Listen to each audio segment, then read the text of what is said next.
Hey, this is really huge news. It's a proposal by the SSA, and it's what I consider to be one of the rarer ones that are making it actually better for claimants, for workers, um, to be able to prove they are disabled. It's huge. So let me go into it. It just came out today. It's not a rule change yet. They do something called proposed rulemaking change, and that they give, I think it's usually 2 months for comments to be received, pro or con, what people think. I can't imagine anyone who works as a representative, attorney or non-attorney rep, not loving this. To me, this is huge, huge. It's going to affect many people, not everybody, but many people. So here it is. And by the way, they're taking comments uh, till November 28th. And I'm going to link the page that shows you if you're going to make a comment, um, which methods they want you to do it by and how to get there. Okay, between internet, faxing, mailing, all that kind of stuff. So I would like to think that everybody who would be making a comment would be in support and to have a cogent commenting of support. So, okay, here we go. The summary, I'm just going to read you the summary and then we can talk about other more specifics about it. But and they say, we propose to revise the time period that we consider when determining whether an individual's past work is relevant for purposes of making disability determinations and decisions. Specifically, we would revise the definition of past relevant work, PRW. Guys, I have like 3 videos on PRW because it's an important concept for various stages and purposes with the SSA disability program. So again, specifically, we would revise the definition of past relevant work, PRW, by reducing the relevant work period from 15 to 5 years. That means the back window. Instead of it being all the way back 15, it's only going back 5. Huge, huge, huge. So those other 10 years worth of jobs, they can't consider those. Yay. This change would allow individuals to focus on the most current and relevant information about their past work. So I think what they're referring to when you are maybe filling out your work history report and the part on your application, better reflect the current evidence base on changes over time in worker skill decay. That's a huge point. Worker skill decay.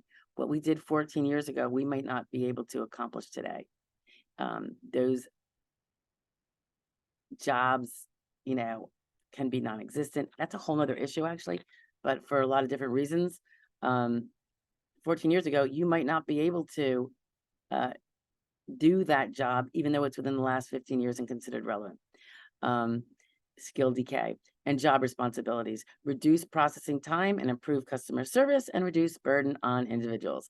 I think when they talk about individuals, they are talking about claimants, not about staff or workers or people getting paid to do a job within the SSA. They reiterate that they want comments by November 28th, 2023. And again, this just came out today, September 29th. And I'm very excited to see it. I'm sitting here in Niles, Ohio, working in an unusual location for myself. But here we go. They go on, they give a very thorough explanation. So I'm just going to sum up where this becomes relevant for you if you're a claimant. There's something called the sequential evaluation process, and it's considered 5 steps that they go through. It's almost like one of those true false trees to get to whether you're disabled or not disabled. So they give a general overview. So I'll just go through that real quickly with you. I think we do have a video on sequential evaluation process, I think. But the first step of the process is they consider whether the person is working. And if they are, does that work constitute SGA, substantial gainful activity? If you're working but not to the extent of SGA, it's not substantial and gainful, then that would not be a bar and you would pass step 1. But if you're earning above SGA, which is a changing number every year by and large, then and this in 2023 it's 1470. Very soon they're going to announce the COLA increase, so we'll find out what that is very soon. in days, actually, I think. So if, and, they're going to say that if the person is performing SGA, they are going to find that they're not disabled. You can't go any further. It doesn't matter what your vocational profile is, age, education, experience, it doesn't matter. You are working. So how can you be disabled from working SGA? At step 2 of the process, they determine whether you have any severe impairments. And a severe impairment is one which significantly limits your physical or mental ability to do basic work activities. Having a severe impairment does not make you disabled, by the way, but it significantly limits some work-related tasks, and so that makes it severe. And at that same step, they also determine if that severe impairment meets the statutory duration requirement. Now, the duration requirement is 12 months.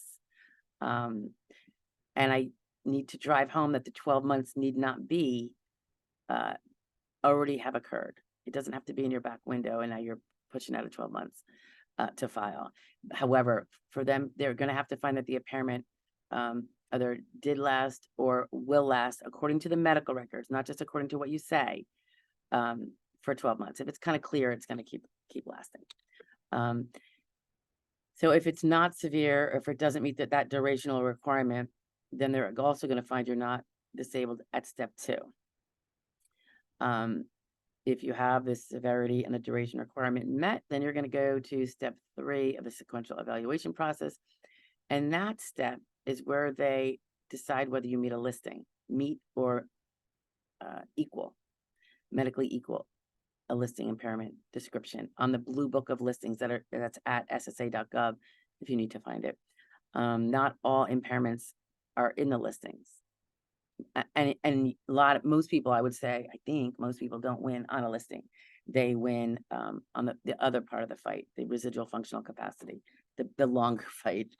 So if it meets a listing, then they'll find that you're disabled.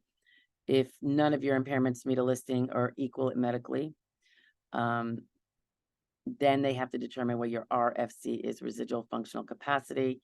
And that's where they determine whether you can do light work, sedentary work, heavy work, medium work, whether you have any environmental limitations, postural limitations, manipulation, non-exertional, mental limitations, all that.